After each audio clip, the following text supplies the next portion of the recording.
Warning, the following audio transmission will forever change your outlook on society. You will no longer believe the narrative. You are about to wake up and see things for what they really are. News, facts, and opinions. This is the Doom Daily Show.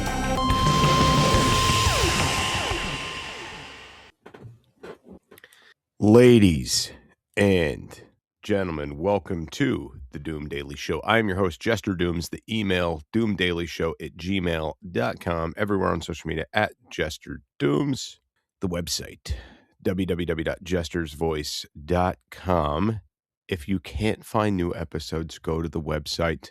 We are currently in the process of moving this RSS feed, and we noticed that yesterday's episodes did not populate on Spotify. And I don't know where all of you are listening, but Spotify is usually the predominant podcast platform for downloads for my other show anyway. But Mr. Producer Scooter kind of keeps up more with the statistics than I do. Every once in a while I'll go on there and look, but I think he checks like daily.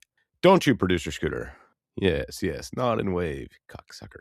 Okay, anyway, I hope everybody's having a lovely Wednesday, January 28th, 2026. I hope it's going fantastic for you. Man, the storm that rolled through and dumped all this ice on us, like I'm actually getting a clear depiction now of how much ice there actually is, like how much piled up, because it's like a chunk will come off on your car and it's 1.5 inches thick. Or I'll be walking up on the porch and it'll crack and you could see this, how far your foot went down onto the wood, and you can get an accurate depiction of how deep this actually was. And when it was coming down, like as it was coming down, we didn't really understand.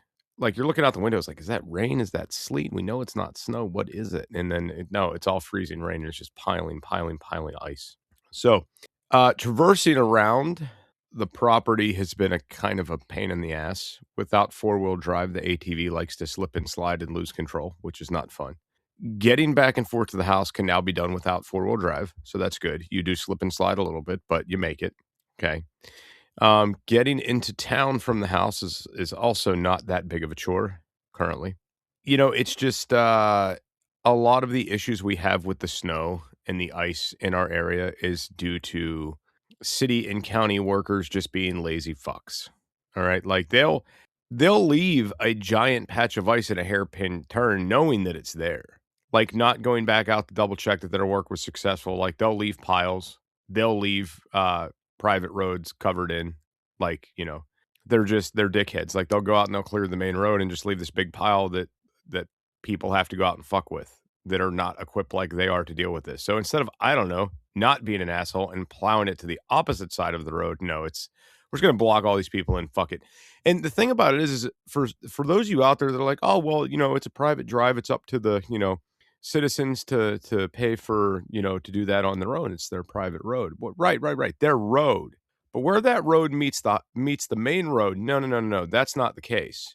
There should be nothing inhibiting the flow of traffic out of that private road put there by the county and or city or whoever.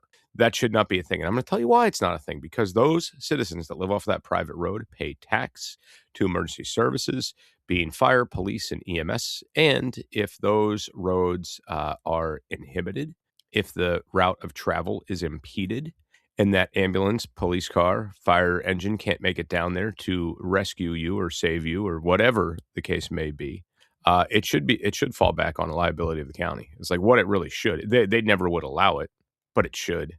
So remember that. It's mainly the idea of EMS, fire, rescue, going back there and trying to get to a victim, a patient, somebody that's needing law enforcement, whatever the case may be. And if you're paying your taxes to have those emergency services, the county should not be blocking the entranceway to your private driveway. Picking up what I'm putting down? Good. I'm glad you are. So the wife and I had talked yesterday about the idea of, maybe potentially, even though we don't get a lot of snow, but maybe being better equipped for when it does come. We had a conversation about equipping the ATV with a salt spreader and a plow. There's like, I live off a dead end road, off another dead end road, off another dead end road, right? So we are as private as fuck as it gets back here. We're not getting any kind of service for anything back here. Okay. Now, there are 1, 2, 3, 4, 5, 6, 7. There's like 7 houses off my road, including my own, right? So there's no one's coming back here. And a lot of people that live off my road are, in fact, elderly and are not young enough to go out and shovel snow and do the things, right? And they just assume when it snows, they just don't leave. So there's that. So our prerogative, my prerogative is if I had a ATV, UTV, something equipped with the ability to deal with these occasional snows that come, because they are few and far between, I could definitely add a helping hand to my little community here. Make it to where, I don't know, an ambulance could get back here to an elderly person, or fire wouldn't have a problem getting back here, or, you know, whatever the case may be. So I do think I want to do it. I do think that we are going to entertain the idea of doing it. If not getting it done for this season, getting it done preseason next year. I think that's what we are going to do. I almost took a nasty spill yesterday. I posted the video on the TikTok, so go check that out at Jester_Dooms. You will see me leaving my front door and slipping and just catching myself by the rack of the ATV and the side railing on my porch. And just before I would have ultimately ate shit on the ice, I repeatedly watched that video laughing my ass off. It's absolutely fantastic. Anyway, we'll be right back after these messages.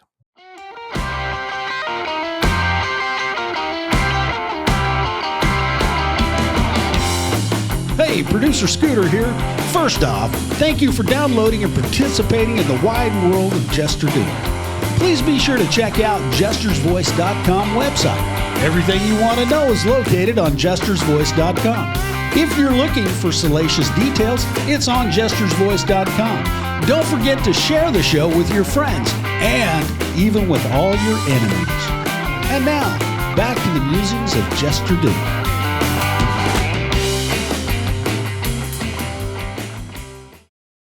Ladies and gentlemen, welcome back to the Doom Daily Show. I'm your host, Jester Dooms. The email, doomdailyshow@gmail.com. Everyone on social media at Jester Dooms. The website, jestersvoice.com. Make sure to like, share, and subscribe to the show with notifications turned on. Okay. Since we were just talking about TikTok, TikTok settles high-stakes social media action. Let me start back over. TikTok settles high-stakes social media addiction lawsuit on verge of trial by Matthew Van Dam on the Epic Times. TikTok settled a lawsuit late on January 26th that alleged social media companies designed their platforms to addict young users, ducking the first in what is expected to be a series of civil trials. The settlement came as a jury selection in the California Supreme Court in Los Angeles had been scheduled to begin on January 27th.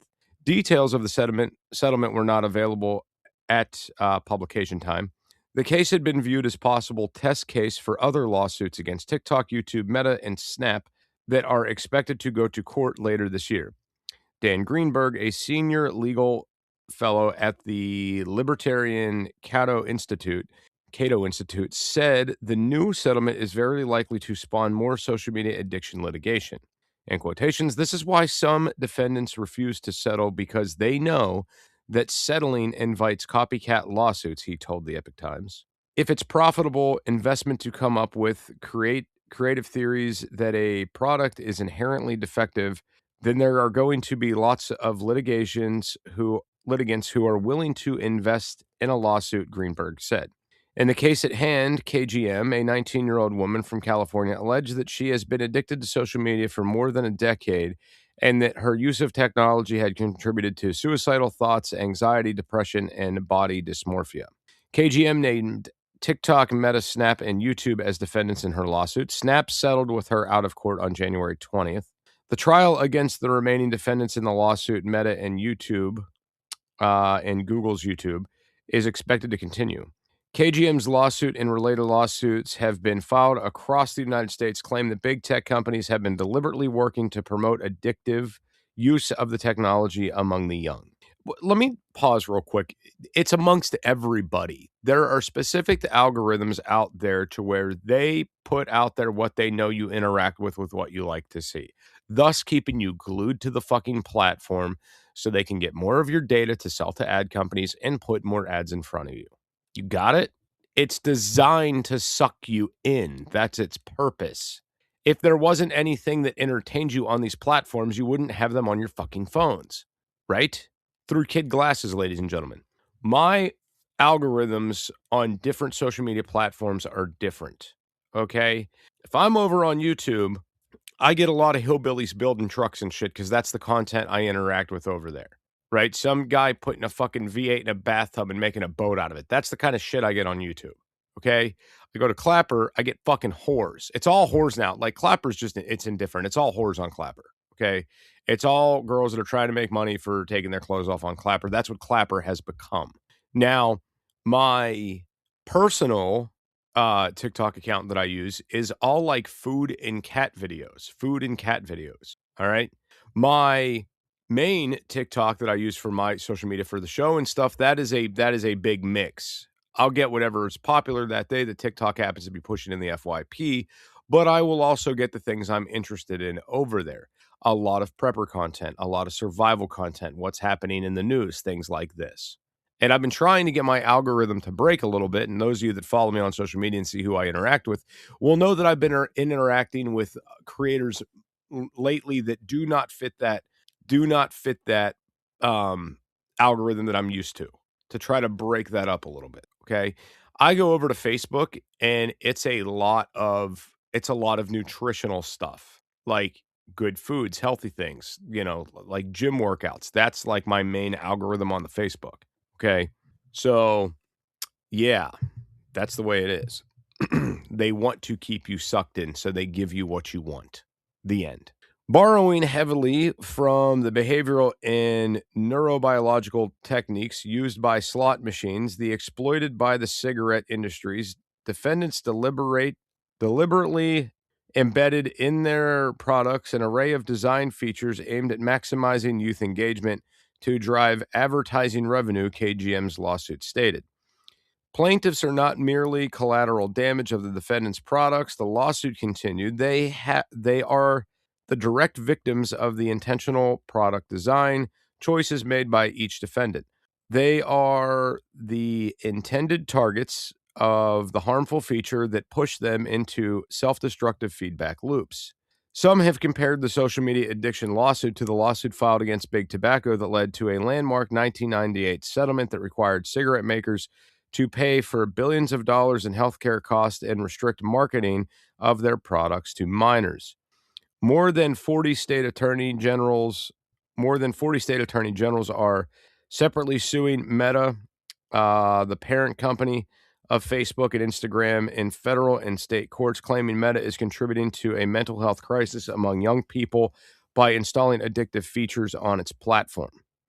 Similar lawsuits are pending in more than a dozen states against TikTok. Meta CEO Mark Zuckerberg is expected to testify at the trial of the lawsuit brought by KGM, which could take as many as 8 weeks.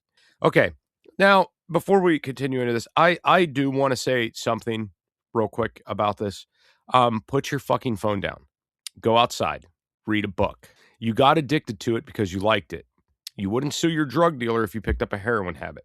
Okay, that's the problem here, is that you allowed it. It's a fucking phone. It doesn't call out to you in the middle of the night and say, "Hey, I'm bored. Come scroll." Like, you have the option to monitor screen time. You have the option to turn notifications off. You have the option to turn your phone off. You have the option to leave your house without the phone. You have the option to uninstall these platforms. You have the option to delete accounts. If you have the wherewithal and you're smart enough to get an attorney and say, this app destroyed me, I need to file a lawsuit, you also are smart enough and have the wherewithal to be like, yo, I'm spending too much time on this phone. I got to uninstall this app. There was a game I used to play. Some of you may remember this game. It was popular in like 2013, 2014, 2015, somewhere in that neighborhood. It was called Keller Switch, and it played like this really catchy music, like and you'd switch the colors. Like you'd have these balls that would bounce, and all you had to do was tap, tap, tap, tap. And it'll make a fun little noise, blip, blip, blip, blip, blip, blip, blip, blip, like with this like techno music kind of going in the background. It's called Keller Switch, and I'm sure some of you remember this game. I uninstalled Keller Switch because I found myself playing it way too much. All right, way too much. Like I'd go to take a shit, I'd be in there for 20 minutes hitting the Keller Switch thing. Shit would be dried to the bunghole. I'd forget to wipe because I'm over there Keller switching. And I'm like, you know what? This is too much. This stupid game is like sucking up too much time of my day. It's got to go. Grow up. Grow up. Stop. I don't think for a second that it is okay to say that they're not like pushing things toward children and they don't want people to get addicted to their apps. They do, but you have free fucking will. You're not forced. There's not addictive properties that emulate out of the phone into your skin that are forcing you to keep clicking on shit or keep scrolling. God. Remember video game addictions? Remember the pictures of the kids with the busted thumbs all Band-Aid up because they were playing games all the time? Like, this almost takes me back to that. Anyway, a Meta spokesperson said on January 26th that the company strongly disagrees with the allegations in the lawsuit, and it's confident that the evidence will show our long-lasting commitment to supporting young people. Meta has said it employs sophisticated technology, hires child safety experts, and works with other companies and law enforcement to identify predators online. Google spokesman Jose Castaneda said the allegations made against YouTube are simply not true. Providing young people with a safer, healthier experience has always been core to our work, he said. The Epoch Times reached out to TikTok and KGM's attorney for comment. No replies were received by publication time. The Associated Press, Reuters, and Jackie Tharp contributed to this report. Just FYI. Anyway, we'll be right back after these messages.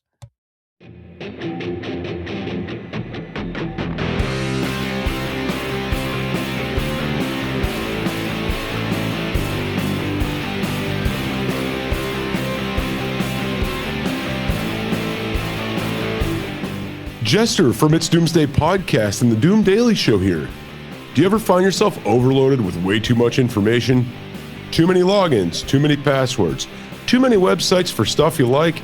Yeah, I'm the same way. You don't have to worry about that with the Doom Daily Show and It's Doomsday Podcast. Let's make it simple. Just visit linktree.com/JesterDooms. Add it to your bookmarks. That way, when you need to find the right information, it's right there, under a tap of your finger or a click of your mouse. Go to linktree.com/JesterDooms.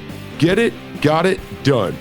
Remember, no one has all the answers, but this will provide you with a place to start. linktree.com/JesterDooms.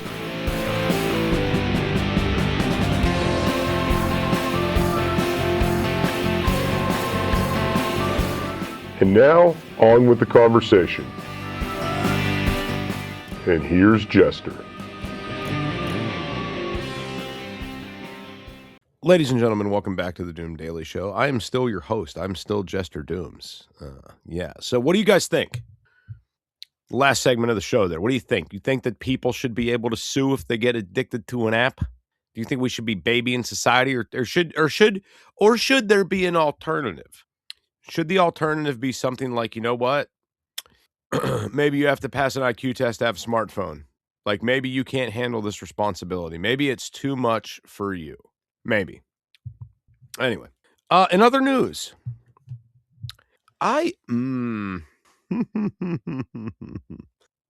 let's just get into this, shall we? Fraud concerns spread from Minnesota to Ohio.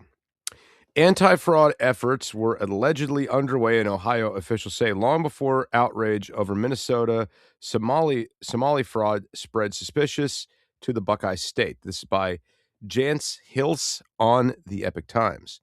Columbus, Ohio. After YouTube Nick Shirley's viral video raised fraud alarms about Somalia-run daycares in Minnesota late last year, independent sleuths turned their focus to Ohio, home of America's second largest Somali population behind Minnesota. Now, Ohio authorities are investigating a spate of videos And internet tips from the public. During a visit to Columbus, where the Ohio Somali population is concentrated, the Epoch Times interviewed a Somali woman who alleges that the daycare where she works is committing fraudulent activity. The worker, who spoke anonymously to avoid retribution, agreed with state officials and members of the Columbus Somali community who say that the scope and nature of fraud in Ohio have not yet become clear. People of other ethnicities are perpetrating fraud too, she added. Dan Tierney, spokesperson for Ohio Governor Mike DeWine, said aggressive and anti-fraud efforts predate the current surge of concerns. The idea that people might try to defraud government systems is not new to us, he told the Epoch Times. It's not new to any of us. It's not new. We want to work to fight it hard, and we also acknowledge the role of concerned citizens in the processes, and we want their tips. The way that, guys, the way this is written in this article, like this just like popped weird, like the format's weird, so I'm like fighting through this article. Sorry. Ohio Somalis told the Epoch Times that although they doubt that fraud is widespread, they welcome the investigation and hope violators are punished. Ohio State Senator George Lang said, while there is no indication of systematic fraud in Ohio thus far, we are still investigating. There is a clear difference between Ohio's system and the shocking disconnect and disregard in Minnesota, Lang told the Epoch Times. Ohio uses an electronic system to verify that children are attending a daycare before payments are rendered, and check-ins include personal identification numbers from parents. Minnesota requires daily attendance records, but hasn't clamped down enough on providers who failed to comply. A May 2025 federal audit found. In addition, Minnesota state lawmakers say whistleblowers have been punished for voicing concerns about Somalia's committing fraud and have been accused of racism or Islamophobia because the Somalis are black Muslims. The Epoch Times was unable to find reports of similar relations in Ohio. Lang in Tierney said the state is committed to be investigating fraud concerns and has been doing so for decades. We should throw the book at those found to have abused taxpayer funds, Lang said, adding that strong consequence will deter others from doing the same. Workers also worry about children. However, Somali woman in her 20s wearing a hijab, the traditional Muslim headwear for women, told the Epoch Times she thinks fraud is occurring on a large scale. It is actually deeper than you guys think, she said. I've been praying every day that people would come and investigate, she said, for a very long time. The Somali woman who agreed to be called Miss J said that she dislikes seeing people take advantage of the system. It bothers me and makes me feel guilty because I'm not used to lying, she said. She worries about the children aren't getting the socialization and education they need. They're starting school at like 5 years old, and they don't even know how to hold the pencil at that age, she said. Sometimes they don't know their ABCs. They don't know the basic things. Miss J said she had spoken out against the fraud in her own community, but none of them listened, she said, adding, they almost got me believing that this is normal. Many videos posted online show Ohio Somali-run daycares that appear to be devoid of children, raising concerns that the centers could be fraudulently billing government programs for absent or non-existent children. However, the children were indeed present at the Columbus facility where Miss J works. Sounds of children laughing, running, and playing could be heard in a hallway outside the secure steel door. Miss J estimated that about 10 children were inside. Several dozen children once filled the center, but the members dwindled down, she said, because the center pays kickbacks to the parents who keep their children at home. She laminated meeting children, bonding with them during a couple of visits, and then never seeing them again. Based on a short interview with Miss J, who spoke hesitantly and was interrupted by women scowling at her as they went in and out of the daycare, it was unclear how the alleged offenders have bypassed the Ohio electronic check-ins to defraud the system. The Epoch Times is not naming the child care center to avoid disclosing Miss J's identity. However, online searches revealed that the center had been in operation for more than a decade and it has been repeatedly cited for violations, including record-keeping issues, improper medication storage, untrained staff, and having too many children under the supervision of a single employee.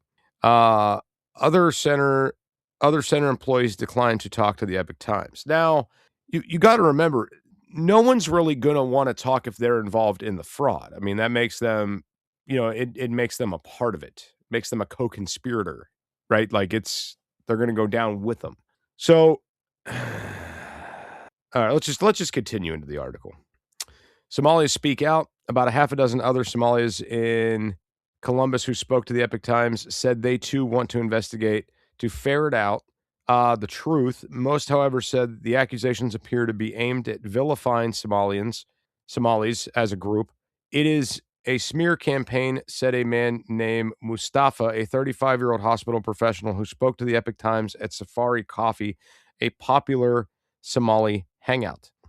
He and other Ohio Somalis said they resent people who have gone into business and neighborhoods while recording videos. Many of those who call themselves journalists do not seem to be searching for the truth, he said. I just feel like they have a narrative that they just want to portray, and they just came to get something that fits their narrative, Mustafa said. While some people have been respectful, other camera-wielding, self-styled investigators show up and just start demanding things, he said. How's that business supposed to function when there's people just yelling, right? Some of these names. Shawar Hosh, 33, said he loves America, and if people are committing fraud against the government, they should just be brought to justice and face the consequence for what they did. In every society, you have bad people, he said, denouncing those who are taking a small group and marginalizing everybody. Hosh said that he came to the United States at age 6 from Somalia and was naturalized as a U.S. citizen under his parents' citizenship. He graduated from Ohio State University and works as a computer systems engineer. We are Americans, Hosh said. Our parents raised us to be doctors, engineers, lawyers. They make sure we got the education first so we can live a better life. Hosh said a lot of people have been hurt by rampant allegations and cyberbullying. At a concern point, this has to stop getting out of hand, he said. Do not just come to conclusion that the Somalis are bad people. Hosh said Hosh said he is confident that the official investigations will reveal the truth about fraud in Ohio.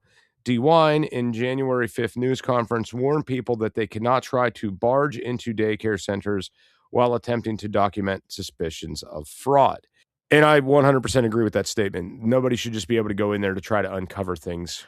It's not like parents, law enforcement, medical professionals only. Like that should be the end. Staff members, that's it. It should be a shock when someone sees something on social media and someone is going, I can't get into that place. No one will let me in, DeWine said.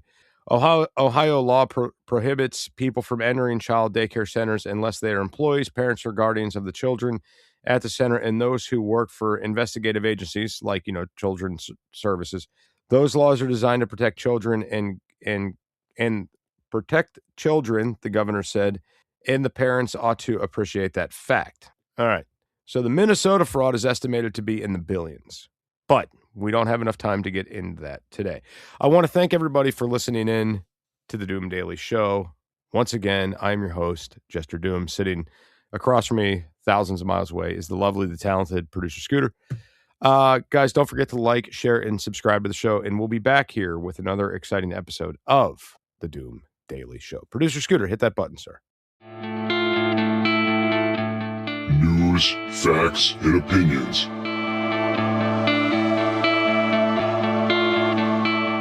This is the Doom Daily Show.